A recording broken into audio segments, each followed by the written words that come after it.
What's up, boys? It is Lanky here, back again to discuss some exciting Xbox news that has been rumored for a long time, but is finally made all the more real at GDC, the Game Developer Conference. Thank you for joining me here today to discuss Project Helix and really just get right into it. Lots of funny things Asha Sharma's done, like make her Twitter header a collection of graffitied names that represent you know, some of the big Xbox fanboys that haven't always,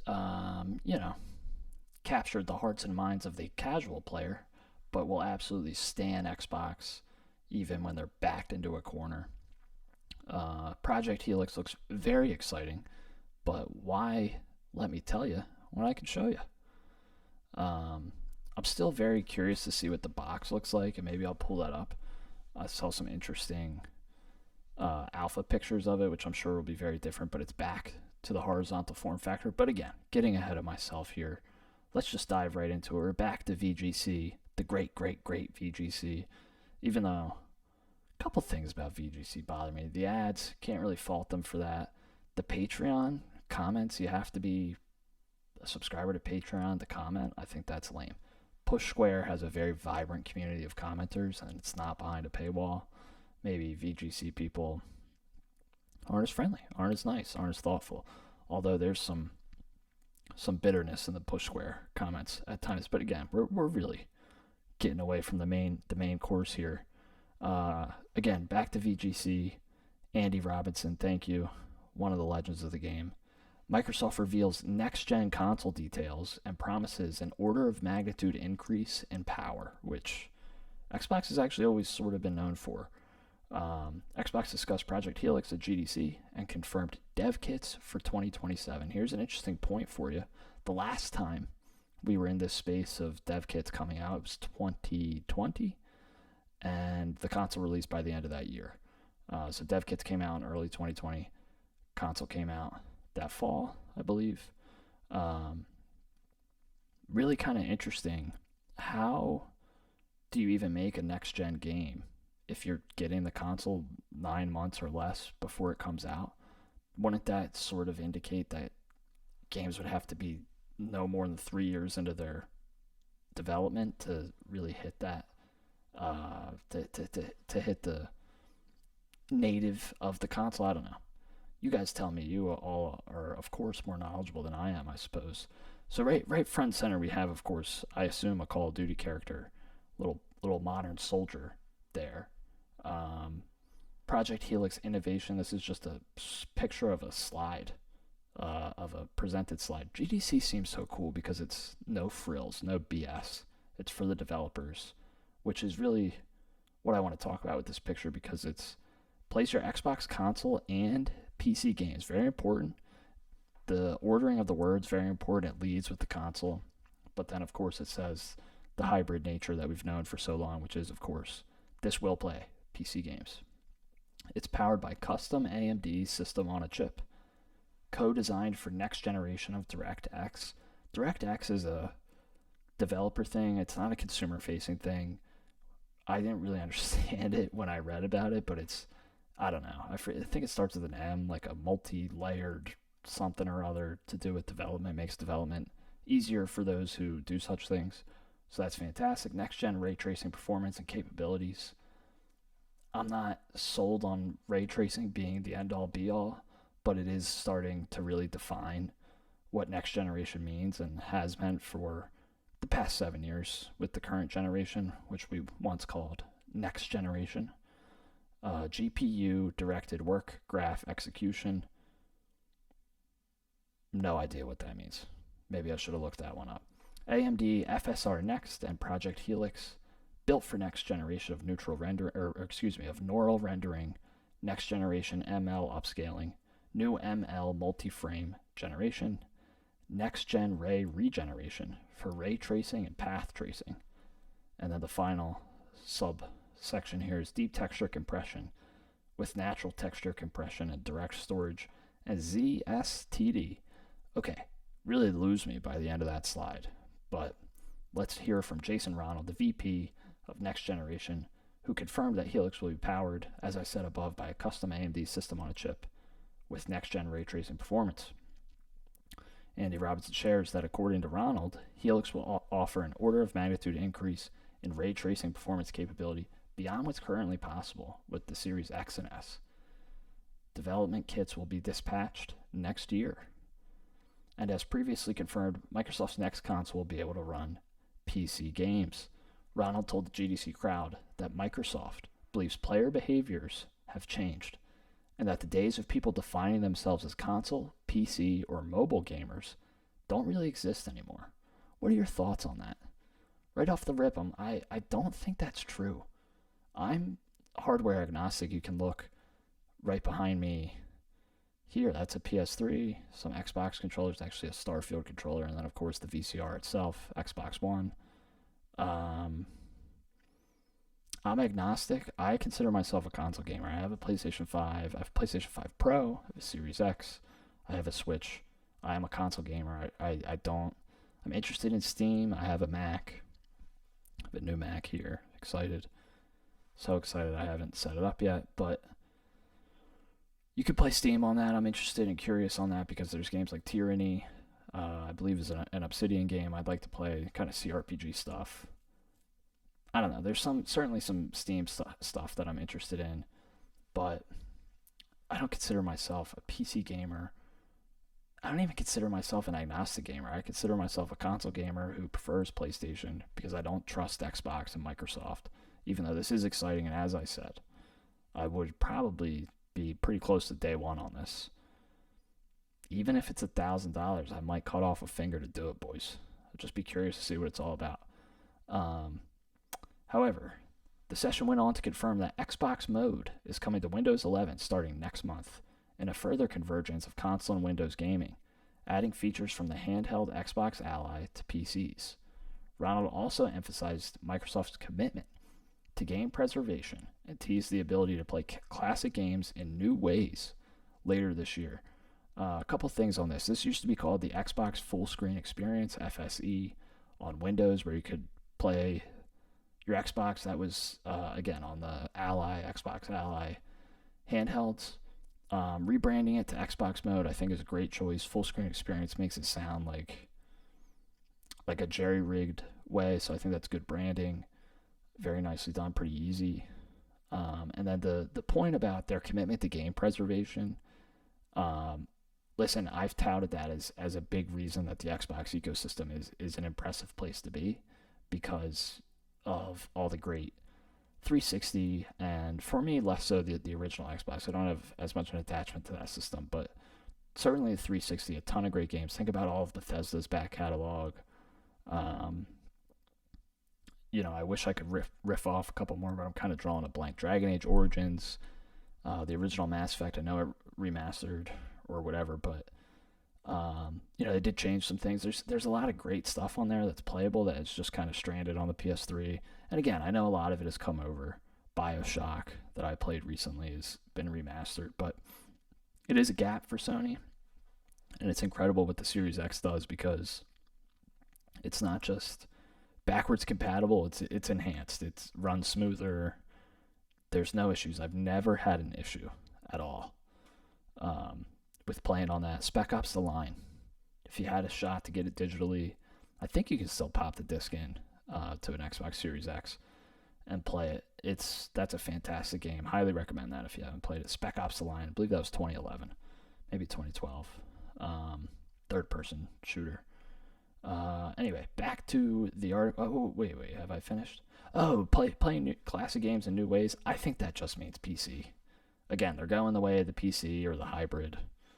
I still think it's an off-ramp to get away from a dedicated console to eventually just be able to run the Xbox experience and the games on a PC. Microsoft has always... So it's kind of funny, right? Because they've always been the Windows company.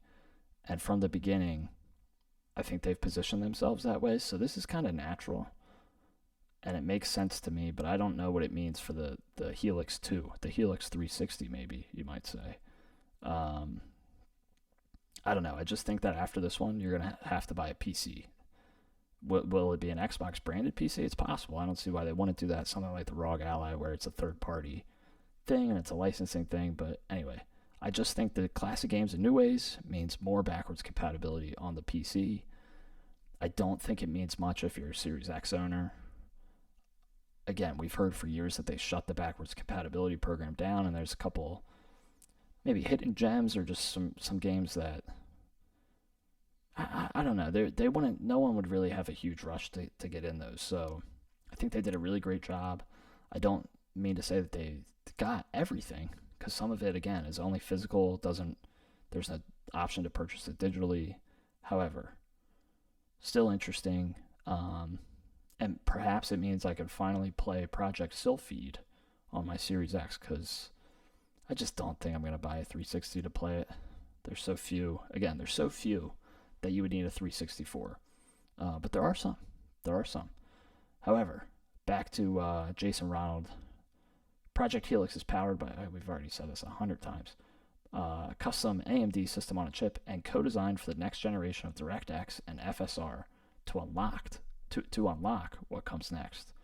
That's a little bit corporate-y for me.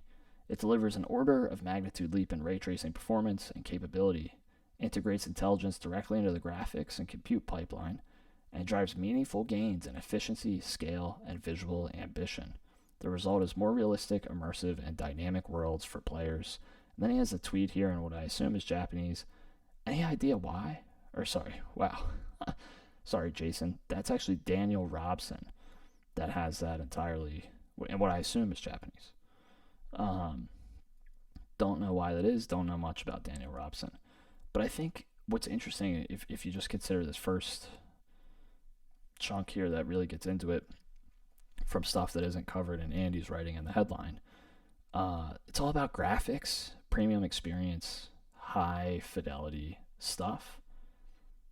If obviously they have a much smaller dedicated install base than Sony has with the PlayStation 5. Is premium graphics enough to get somebody to buy this that already has a PlayStation 5 and would be looking to continue their library with the 6? I'm not so sure. But perhaps, here's an interesting thought for you. It is well known that this is a powerful system, an incredible system by consensus. It's well known that the Series X is a powerful system by consensus. If this is closer to PC and can play PC games, does it actually become a high fidelity, enough of a high fidelity machine for the PC player to get actually an incredible value of performance at a competitive price in the PC space, with the cost of components going up and all these things? And I was listening to a podcast, Tom Henderson and Colin Moriarty on Sacred Symbols Plus. I suppose that is paywalled, so but really it's Colin and Last Stand have the best podcast network in the industry, so I encourage you to do so. $1 a month will get you that. Look at me shilling for Colin. I don't even get any money from it. You're welcome. However, Tom was saying that he thinks it's very possible that the prices and the demand and everything could come down to more 2022, 2023 levels by the end of 2026 or perhaps the middle of 2027. And one thing he highlighted was that actually at the end of 2025, that was like rock bottom prices for RAM and storage. And I wish somebody told me that, because I would have freaking bought way more. But gone are those days. However, to tie a bow on my point, this could be, with those prices, maybe they go down, maybe they don't. Let's assume they don't really. AI isn't going anywhere. I think that is actually an interesting proposition. If you could get essentially a pre-built PC that also plays Xbox games and is theoretically with this launch going to be supported and nurtured somewhat, right? Why wouldn't that be interesting? I've never thought of that until this very moment. You're getting a live thought, and I think it's a fucking good one. This is again, they plan to ship alpha versions of the hardware to developers beginning in 2027. Quote, we're committed to keeping games from 4 generations of Xbox playable for years to come.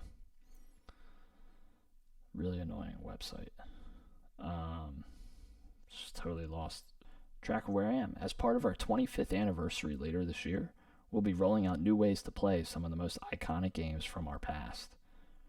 Ronald said that by converging Xbox and Windows gaming, Project Helix would offer developers a simpler, more unified path to reach more players, while helping reduce development costs. I don't know enough about development. What is this, man? Are you... Dude, this is what I'm saying. This is why the website is dying, because of that bullshit we just saw. As games increasingly span devices, we're breaking down the barriers between console and PC games for more seamless cross-device play, and we're making the Xbox experience consistent across screens. We're taking everything we've learned about building a leading gaming operating software and bringing it directly into Windows for both players and developers. After debuting an early version with the ROG Xbox Ally handhelds, today I'm excited to share that we are bringing the same innovation to Windows 11 with Xbox Mode that begins rolling out in April, starting with select markets. Xbox Mode lets players seamlessly switch between productivity and play with a familiar full screen and controller optimized Xbox experience while embracing the openness of Windows. Spoiler alert, this box is a fucking PC. I feel bad that I didn't fully process this until live with you guys here, but I really just have to tell you, this is a PC that can play Xbox games, which no PC really currently can. If I am wrong about that, please fucking tell me, but I just don't think it's true. Else we would fucking hear about it. I wish I kept this on the screen for you to see the ads that I'm getting now for shitty Dell laptops that are $2,000. If you're telling me, with an i5, by the way, with an i5, if you're telling me, okay, if you're telling me, I just saw a desktop tower for $1,400 Dell. If you're telling me that it's not intensely attractive to the PC player to get a high fidelity system at $1,000, at $1,200, that will play also Xbox games that they may own already, that's actually incredibly interesting, and it already dovetails into everything else they're doing with PC. It's always been a nice marriage, I think, Xbox and PC play. Even though, again, I think they're different audiences. If you can combine them, why wouldn't that be a good thing? All this stuff about optimizing the Xbox experience while embracing the openness of Windows. I'm not a huge Windows 11 fan, I have to say that, but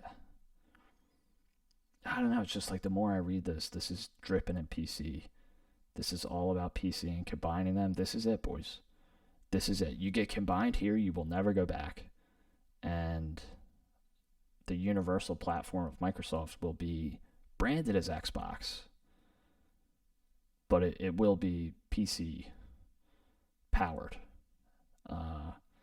And then an interesting thing I saw today that's not included in this article is that the This Is an Xbox campaign was completely dissolved and removed from all of their stuff. So completely rebranded. The future of play is here, or something like that, right? Is the new tagline. Xbox next. It's actually incredibly interesting, and I completely pivoted all of my game purchases to PlayStation a few years ago, and now I'm thinking like, God damn, did I make the right decision? So with that, Xbox is going completely PC, in a way. But what do you think? Let me know down below in the comments. Thanks for watching. Please like, comment, subscribe. I'm TheLankyLLama, excited to talk all things gaming regularly on this channel. Been having a tough week. Hope yours is better. And talk to you soon.